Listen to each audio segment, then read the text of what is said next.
बिस्मिल्लाहिर्रहमानिर्रहीम अस्सलामु अलैकुम वरहमतुल्लाहि वबरकातुहू। माय डियर स्टूडेंट्स, हमारी डिस्कशन 9th क्लास की मैथमेटिक्स के ऊपर जारी है, जिसमें आज हम इंशाल्लाह चैप्टर नंबर 3 का आगाज़ करने जा रहे हैं। तो इंशाल्लाह आज के इस लेक्चर में एक्सरसाइज 3.1 के क्वेश्चन नंबर 1 को आज हम करेंगे। तो आइए जी आज का लेक्चर स्टार्ट करते हैं।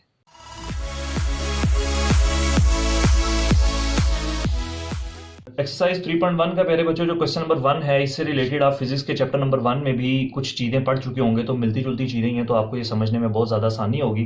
क्वेश्चन नंबर 1 में हमें वो कह रहा है कि आपने हर किसी नंबर को साइंटिफिक नोटेशन में कन्वर्ट करना है। तो पहले साइंटिफिक नोटेशन समझ लेते हैं कि होता क्या है।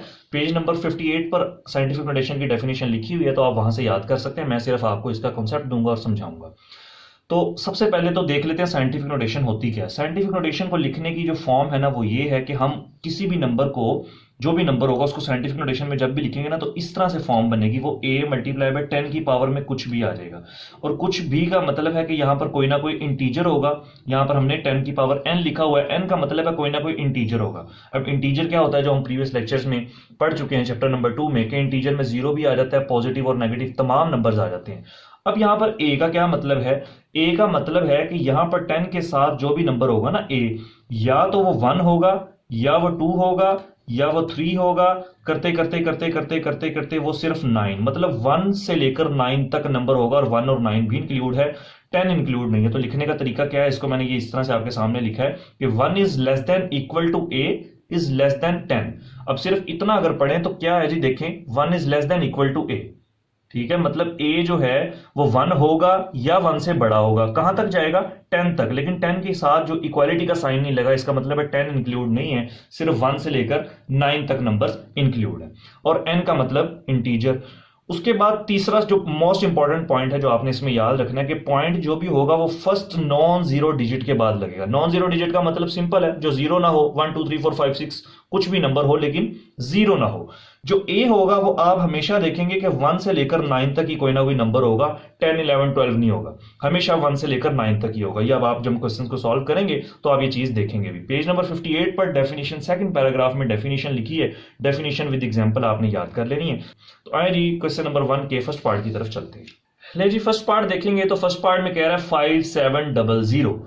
अब आपको कभी कभी क्वेश्चन में क्या नजर आएगा, पॉइंट नजर आएगा, और कभी कभी क्वेश्चन में पॉइंट नजर नहीं आएगा। जिसका पॉइंट आपको नजर नहीं आ रहा उसका पॉइंट एक्सट्रीम राइट पोजीशन पर होगा। एक्सट्रीम राइट का मतलब अगर आपको उस वैल्यू में पॉइंट नजर नहीं आ रहा तो उसका पॉइंट कहां पर होगा, जहां पर वो वैल्यू खत्म हो रही है ना, उसके बिल्कुल एंड पर, एक्सट्रीम राइट पर होगा। और अगर आपको पॉइंट नजर आ रहा है तो फिर तो आसान है, फिर तो कोई मसला ही नहीं है। अच्छा, पॉइंट को करना क्या है? पॉइंट को हमने फर्स्ट नॉन जीरो डिजिट के पास लेके जाना है। ऐसे ही है ना, फर्स्ट नॉन जीरो डिजिट के बाद आएगा पॉइंट, जहां मर्जी हो, आगे हो, पीछे हो, दरमियान में हो, जिधर मर्जी हो, पॉइंट आएगा फर्स्ट नॉन जीरो डिजिट के बाद। अब ऑब्वियसली मैं पॉइंट को जब मूव करूंगा तो कोई ना कोई वैल्यू पर तो फर्क पड़ेगा। अब आपने दो केसेस याद रखने हैं इसमें। दो केसेस कौन से हैं? पहला केस है कि पॉइंट इधर पड़ा हुआ है, इधर से उधर की तरफ जा रहा है, मतलब लेफ्ट से राइट की तरफ जा रहा है। और केस नंबर 2 क्या है? पॉइंट इस तरफ पड़ा हुआ और इधर से हम पॉइंट को इधर लेकर आ रहे हैं, मतलब राइट से लेफ्ट की तरफ लेकर आ रहे हैं। तो ये अब दो केसेस हैं। दो केसेस में कोई ना कोई, जाहिर है पॉइंट को मूव करेंगे तो कोई ना कोई वैल्यू पर तो फर्क पड़ेगा। तो वो फर्क क्या पड़ेगा, वो ये बात अब हमने समझनी है। जितना भी फर्क पड़ेगा उतनी 10 की पावर आ जाएगी। और ए आप हमेशा देखेंगे कि 1 से लेकर 9 तक होगा, ये मैं बता चुका हूं। जैसे फॉर एग्जाम्पल मैं एक अपने से एक नंबर पकड़ लेता हूं, 364.8। इसका मैंने पॉइंट आपको दिखा दिया, ये पॉइंट लगा हुआ है। अब हमने क्या पढ़ा है जी, point first non zero digit के बाद लगेगा। फर्स्ट नॉन जीरो डिजिट कौन सा है देखें। अगर मैं चलें इसको और आसान कर देता हूं आपके लिए, यहां पर मैं 00 भी लिख देता हूं। अब ये देखें, नंबर तो हम लेफ्ट से राइट लिखते हैं ना, इस तरफ से नंबर लिखते हैं, तो आपने इस तरफ से देखना है पहला नॉन जीरो डिजिट कौन सा है। ये देखें, ये पहला डिजिट है लेकिन ये 0 है। हमने तो कहा पॉइंट लगना है फर्स्ट नॉन जीरो डिजिट के बाद। ये दूसरा डिजिट, ये भी 0 है। तीसरे डिजिट पर जब हम आए तो हमने देखा कि ये वाला वो डिजिट है जो नॉन जीरो है। तो मतलब पॉइंट कहां पर लगना है? फर्स्ट नॉन जीरो डिजिट के बाद, मतलब पॉइंट 4 के बाद लगा हुआ है। असल में पॉइंट कहां पर होना चाहिए? 3 के बाद। साइंटिफिक नोटेशन में जब भी कन्वर्ट करने का कहेगा ना, आपने ये चीज कंफर्म कर लेनी है कि आपका आंसर जो है वो हमेशा 10 की पावर में आया करेगा, हमेशा multiply by 10 raise to power something हुआ करेगा, ठीक है। और अगर वो आपको बताए बगैर ही पूछ ले कि यार ये नंबर किस में है, साइंटिफिक में है या ऑर्डिनरी में है, ऑर्डिनरी नोटेशन क्या होता है वो इंशाल्लाह हम नेक्स्ट लेक्चर में देखेंगे। तो आपने देखना, अगर 10 की पावर नजर आ गई तो समझे साइंटिफिक नोटेशन। अब आ जाए इस एग्जांपल पर, यहां से पॉइंट मूव होना है, इधर आना है, क्योंकि फर्स्ट नॉन जीरो डिजिट के बाद पॉइंट लगाना है। यहां पर नहीं लग सकता, यहां पर नहीं लग सकता, क्योंकि ये दोनों जीरो हैं। हमने point first non zero digit के बाद लगाना है, तो मतलब पॉइंट कहां पर आएगा 3.648। पॉइंट यहां से उठकर यहां पर आ गया। कितने डिजिट्स मूव हुआ 1 2। जितने डिजिट्स मूव होगा उतनी ही 10 की पावर आ जाएगी। ये चीज आपने बहुत अच्छे तरीके से समझ लेनी है, क्योंकि जब हम नेक्स्ट क्वेश्चन करेंगे ना, नेक्स्ट एक्सरसाइज भी करेंगे, उसमें भी यही कॉन्सेप्ट हम यूज करेंगे। क्योंकि क्वेश्चन को करने के डिफरेंट मेथड्स हैं, लेकिन हम उस कॉन्सेप्ट से करेंगे जिस कॉन्सेप्ट से या जिस मेथड से ज्यादा क्वेश्चन हो सके। तो देखें पॉइंट यहां पर था, कितने डिजिट मूव हुआ 1 और 2। अब पॉइंट कहां से कहां पर आया, इधर पॉइंट था, इधर से इधर आया, मतलब ये डायरेक्शन बनी, पॉइंट की डायरेक्शन ये बनी। एक और एग्जांपल ले लेते हैं, 0.003648। मैंने सेम वही नंबर लिया, लेकिन पॉइंट को मैंने आगे पीछे कर दिया। पॉइंट कहां होना चाहिए, फर्स्ट नॉन जीरो डिजिट के बाद। ये देखें पॉइंट यहां पर है, अब हमने फर्स्ट नॉन जीरो डिजिट के बाद लेके जाना है। ये तो जीरो है, ये भी जीरो है, ये भी जीरो है, ये वो डिजिट आया जो फर्स्ट नॉन जीरो डिजिट है, तो पॉइंट आना 3 के बाद, तो 3.648 आ जाएगा। ऐसा ही है जी, 3.648। कितने डिजिट्स मूव हुआ 1 2 3। जितने डिजिट्स मूव होगा उतनी ही 10 की पावर आ जाएगी। तो ये देखें जी, उतनी ही 10 की पावर आ गई। 1 2 3, 3 डिजिट्स मूव हुआ था। अब फर्क क्या है कि पॉइंट इधर से इधर आया, पॉइंट उधर से उधर जा रहा है। मतलब पॉइंट अगर लेफ्ट से राइट जाएगा तो क्या करेंगे, पॉइंट राइट से लेफ्ट आएगा तो क्या करेंगे। आपने सिर्फ एक चीज याद रख लेनी है, दोनों में से दूसरा ऑटोमेटिकली उसका इन्वर्स होगा।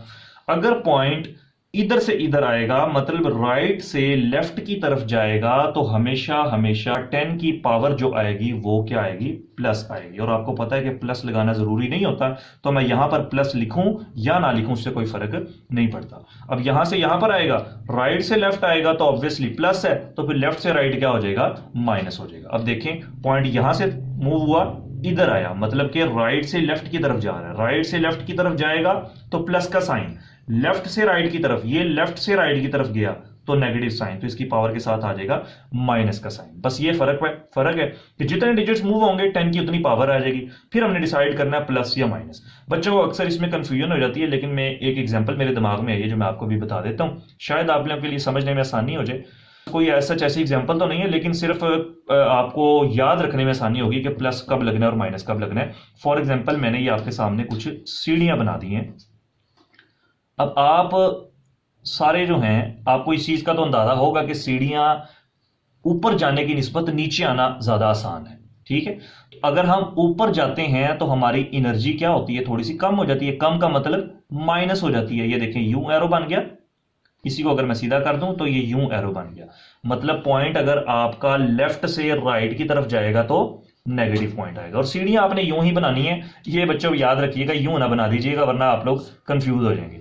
पॉइंट सीढ़ियों की डायरेक्शन आपने यही रखनी है। दोबारा सुन लें कि सीढ़ियां चढ़ना मुश्किल है, सीढ़ियां उतरना आसान है। दोनों के कंपैरिजन में बात कर रहा हूं कि चढ़ने की निस्बत उतरना सीढ़ियां आसान है। तो जब चढ़ते हैं तो हमारी एनर्जी क्या हो जाती है, डाउन हो जाती है, थोड़ी सी कम हो जाती है। कम का मतलब माइनस। इसी एरो को मैंने सीधा कर दिया। अगर एरो की डायरेक्शन ये होगी तो हमारा नेगेटिव साइन, अगर इसके ऑपोजिट होगी तो पॉजिटिव साइन। आइए फर्स्ट पार्ट स्टार्ट करते हैं। फर्स्ट पार्ट में देखें 5700। पॉइंट कहीं पर नजर नहीं आ रहा। जिसका पॉइंट कहीं पर भी ना हो उसका पॉइंट होता है एक्सट्रीम राइट पर, मतलब इसका पॉइंट कहां पर होगा, यहां पर। तो आप लगा लें, नहीं नजर आ रहा तो लगा लें। अब पॉइंट देखें जी, 1 2 3, फर्स्ट नॉन जीरो डिजिट क्या है हमारा 5, तो पॉइंट आना है 5 के बाद। और कितने डिजिट्स मूव हुआ 1 2 3, तो 5.7। 00 लिखने की जरूरत नहीं है। 5.7 multiply by 10 raise to power 3, क्योंकि 3 डिजिट्स मूव हुआ। ये जो मैं नीचे ऐसे निशान लगा रहा हूं, आप लोग ये पेपर्स में निशान नहीं लगाएंगे, सिर्फ मैं समझाने के लिए बता रहा हूं ताकि आपको समझने में और देखने में आसानी हो कि हमने कितने डिजिट्स मूव किया। 10 की पावर 3। अब पॉइंट देखें कहां से आया, राइट से लेफ्ट की तरफ।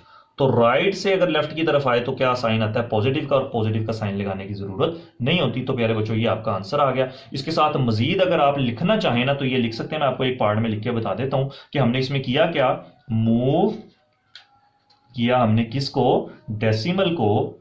हमने मूव किया किसको, डेसिमल पॉइंट को। कितना मूव किया, 3 डिजिट्स। ऐसे ही है ना, 1 2 3, तो हमने मूव किया 3 डिजिट्स। और 3 डिजिट्स हमने कहां पर मूव किया, लेफ्ट की तरफ। तो यहां पर क्या लिख देंगे, 3 डिजिट्स लेफ्ट। अगर ये लिखना चाहें तो लिख दें, वरना कोई ऐसा चीज की जरूरत नहीं है, क्योंकि हमने जो किया हमने उसको एक ऐसे एक्सप्लेन करके भी लिख दिया कि मूव किया हमने, किसको मूव किया, पॉइंट को मूव किया, मूव किया डेसिमल पॉइंट को। कितने डिजिट्स मूव किया, 1 2 3, 3 डिजिट्स मूव किया, कहां पर, लेफ्ट की तरफ। तो ये प्यारे बच्चों आसान सा आपका पार्ट नंबर 1 हुआ सॉल्व। अब इंशाल्लाह आगे वाले जो भी पार्ट है अब आप खुद भी कर सकते हैं, हम फटाफट से क्वेश्चन को सॉल्व करते हैं। ले जी प्यारे बच्चों पार्ट नंबर 2 सॉल्व करते हैं। इसका भी पॉइंट आपको कहीं पर नजर नहीं आ रहा तो एक्सट्रीम राइट पर, जब आपको पॉइंट नजर ना आ रहा हो तो जहां पर वैल्यू खत्म होगी वहां पर उसका पॉइंट होगा। कितने डिजिट्स मूव होगा जी, पहला नॉन जीरो डिजिट देख लें कौन सा है, 4 है। यहां से देखें चलते आएंगे, क्योंकि हमने फर्स्ट डिजिट कहां से देखना है, जिस तरफ से हम नंबरिंग लिखना शुरू करते हैं तो हमेशा हम लेफ्ट टू राइट नंबरिंग लिखते हैं। तो कितने डिजिट्स मूव होगा जी, 1 2 3 4 5 6 7। क्या आ जाएगा जी आंसर आपका 4.98 इंटू 10⁻⁷। अब पॉइंट आपका राइट से लेफ्ट की तरफ, राइट से लेफ्ट की तरफ, तो क्या आ जाएगा जी, इसके साथ साइन प्लस का, लगाना चाहे तो लगा दें वरना ऐसा कोई जरूरत नहीं है। और नीचे क्या लिख देंगे, move decimal point 7 digits left. हमने कहां पर मूव किया, 7 डिजिट्स लेफ्ट। ले जी प्यारे बच्चों पार्ट नंबर 3 सॉल्व करते हैं। पार्ट नंबर 3 आप देखेंगे तो इसका भी पॉइंट कहीं पर नजर नहीं आ रहा, जिसका पॉइंट नजर ना आ रहा हो उसका पॉइंट एक्सट्रीम राइट पोजीशन पर होता है। तो कितने डिजिट्स मूव होगा जी, 1 2 3 4 5 6 7, ये भी 7 डिजिट्स मूव हो रहा है। तो क्या आ जाएगा 9.6 इंटू 10⁻⁷। और अगर आप नीचे लिखना चाहें तो क्या लिख देंगे, move decimal point 7 digits left. उसके बाद आगे आ जाए जी पार्ट नंबर 4 देखते हैं। इसका पॉइंट उसने ऑटोमेटिकली आपको खुद दे दिया है, लेकिन हमने पॉइंट कहां पर लगाना है, फर्स्ट नॉन जीरो डिजिट के बाद। तो फर्स्ट नॉन जीरो डिजिट क्या है जी, 4। इधर से देखेंगे पहला नॉन जीरो डिजिट 4, कितने डिजिट्स मूव होगा, 1 और 2, तो क्या आ जाएगा 4 पॉइंट, बाकी 169 जो नंबर होगा वो साथ एज इट इज आ जाएगा। जीरो, ये इसके बाद अगर जीरो हो तो वो लगाने की जरूरत नहीं है, लेकिन अगर कोई और नंबर हो तो वो लगाना पड़ेगा। तो डिजिट्स यहां से मूव हुआ 1 और 2, 2 डिजिट्स मूव हुए तो 10 की पावर क्या आ जाएगा 2, और सबके साथ पॉजिटिव साइन आएगा क्योंकि हम अभी राइट से लेफ्ट की तरफ जा रहे हैं। आज जी पार्ट नंबर 5 देखते हैं। पार्ट नंबर 5 में देखिएगा जरा क्या इसमें कह रहा है, 8300, तो वही काम होगा, यहां पर भी पॉइंट नजर नहीं आ रहा तो एक्सट्रीम राइट पर। तो कितने डिजिट्स मूव होगा, 1 2 3 8.3 इंटू 10⁻⁵। और बाद में अगर जीरो है तो लगाने की जरूरत नहीं है, अभी राइट से लेफ्ट की तरफ आ रहा है। अब देखें पार्ट नंबर 6 में देखें, सारा ये जो पॉइंट आ रही है लेफ्ट से राइट की तरफ जाना है, ठीक है। ये राइट से लेफ्ट था, ये राइट लेफ्ट से राइट की तरफ जाना है।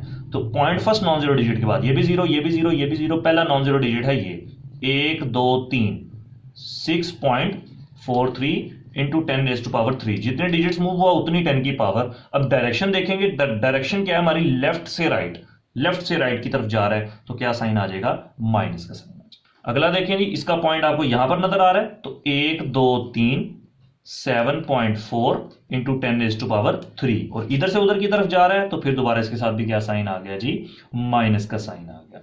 अगला देखें जी, इसका पॉइंट फिर कहीं नजर नहीं आ रहा तो एक्सट्रीम राइट पर कितने डिजिट्स मूव होगा जी, 1 2 3 4 5 6 7, 6 इंटू 10⁻⁷, और साथ प्लस का साइन लगेगा क्योंकि पॉइंट हमारा राइट से लेफ्ट की तरफ आ रहा है। ये देखें जी, पॉइंट आपका यहां पर है, हमने लेके जाना है फर्स्ट नॉन जीरो डिजिट, ये सारे नंबर है zero, first non zero digit है ये, तो यहां पर इसके बाद पॉइंट आएगा। तो 1 2 3 4 5 6 7 8 9, क्या आ जाएगा जी 3.95 इंटू 10⁻⁹। 9 डिजिट्स मूव हुआ उतनी ही 10 की पावर आ गई। अब प्लस आनी है या माइनस आनी है वो हमारी डायरेक्शन बताएगी। डायरेक्शन क्या आती है हमारी, लेफ्ट से राइट, तो क्या आ जाएगा यहां पर माइनस का साइन आ जाएगा। आखिरी पार्ट इसका रहेगा जी, आखिरी पार्ट सॉल्व करते हैं। तो अभी ये फ्रैक्शन में आ गया, परेशान होने वाली बात नहीं है। अगर मैं इस क्वेश्चन को छुपा लूं तो देखें, अभी हमने इस तरह से क्वेश्चन सॉल्व किया है ना, और अगर मैं इसको छुपा लूं तो ये बन जाएगा। तो मतलब क्या हुआ, ऊपर वाली वैल्यू को भी साइंटिफिक नोटेशन में कन्वर्ट कर देना और नीचे वाली वैल्यू को भी साइंटिफिक नोटेशन में कन्वर्ट कर देना, आसान सा काम है। ऊपर वाली वैल्यू को ऊपर ही लिख देंगे, नीचे वाली वैल्यू को नीचे ही लिख देंगे। इसका पॉइंट कहीं पर नजर नहीं आ रहा तो इसका पॉइंट है यहां पर, क्या आ जाएगा जी 1 2 3 4 5, 2.75 इंटू 10⁻⁵, क्योंकि पॉइंट आपका राइट से लेफ्ट की तरफ जा रहा है तो प्लस का साइन डिवाइडेड बाय, इसका पॉइंट यहां पर है फर्स्ट नॉन जीरो डिजिट, ये तीनों जीरो है, फर्स्ट नॉन जीरो डिजिट है 2, तो पॉइंट आना है 2 के बाद 1 2 3, यहां से देखें ना, यहां से मूव हुआ 1 2 3, तो क्या आ गया जी 2.5 इंटू 10⁻⁵, और डायरेक्शन ये है तो क्या साइन आ जाएगा, माइनस का साइन आ जाएगा। अगर आप नोट करना चाहते हैं तो वीडियो पॉज करके नोट भी कर लें। उम्मीद करता हूं कि आपको जो आज के लेक्चर में मैंने समझाया आपको बड़े अच्छे तरीके से समझ आ गया होगा। साइंटिफिक नोटेशन अपनी पक्की कर लें, क्योंकि मेरे मेथड जो मेरा तरीका होगा अगले क्वेश्चंस को करवाने का, उसमें मैं साइंटिफिक नोटेशन को मलहूद खातिर रखूंगा और इसी तरीके से क्वेश्चंस को सॉल्व करवाऊंगा। क्योंकि एक ही मेथड से ज्यादा क्वेश्चंस हो सकते हैं, तो हम हमेशा क्वेश्चन को साइंटिफिक नोटेशन में कन्वर्ट किया करेंगे। वरना और भी तरीके हो सकते हैं, लेकिन क्योंकि हम साइंटिफिक नोटेशन पहले क्वेश्चन में सीख रहे हैं, तो जब हम ये सीख लेंगे तो क्यों ना इसी को आगे इस्तेमाल करके हम बाकी क्वेश्चंस को सॉल्व करें। इंशाल्लाह ताला बहुत जल्द अगली वीडियोस भी अपलोड करूंगा और बहुत जल्द एक नई वीडियो के साथ आप सबकी खिदमत में हाजिर होंगे। तब तक के लिए इजाजत दीजिए और अपना बहुत सारा ख्याल रखिएगा। अस्सलाम वालेकुम वरहमतुल्लाहि वबरकातुहू।